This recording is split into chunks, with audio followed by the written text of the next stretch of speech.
কোথায় কোথায় social media জুড়ে অর্থাৎ আমাদের যিনি বর্তমান এমএলএ রয়েছেন শুভেন্দু অধিকারী, উনিও বলছেন লক্ষ্মী ভান্ডার উমুকের বাবার টাকা নয়, তুমুকের বাবার টাকা নয়। আচ্ছা, আমরা ভিডিওতে কোথায় কোন নেতা? কদিন ধরে ফেসবুকে দেখছি একটা বাচ্চা মেয়ে, নাম তার অষ্টমী, ঠিক আছে, যে যিনি কলেজে যান না কিসে যান আমি জানি না, তৃণমূলের থেকে মাইনা নিয়ে জননেতা শুভেন্দু অধিকারীর নামে অনেক উল্টোপাল্টা কথা বলছে। আবার কিছুদিন আগে বলছে বিজেপিকে ভোট দিলে লক্ষ্মীর ভান্ডার বন্ধ করে দিবে।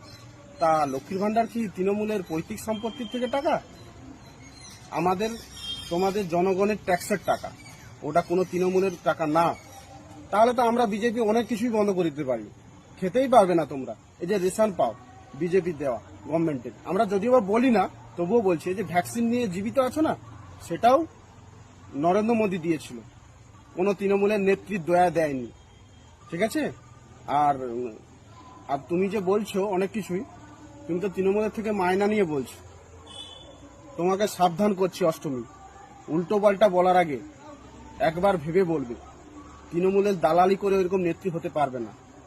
যদিও বা তোমার কথায় মন্তব্য করতে চাই না, তবু অষ্টমী তোকে আমি বলছি, তোর যে নেত্রী মুখ্যমন্ত্রী হয়েছে, চুরি করে ভোটে জিতে মুখ্যমন্ত্রী হয়েছে, উনি নন্দীগ্রামেই জননেতা শুভেন্দু অধিকারীর কাছেই হেরেছে 1956 ভোটে।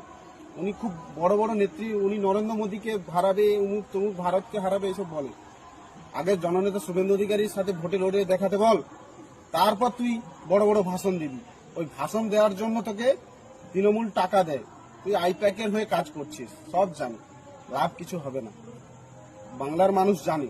আর তোকে ওই নন্দীগ্রামের নদী পেরিয়ে বাংলাদেশ যেতে হবে, তুই রেডি থাক 2026।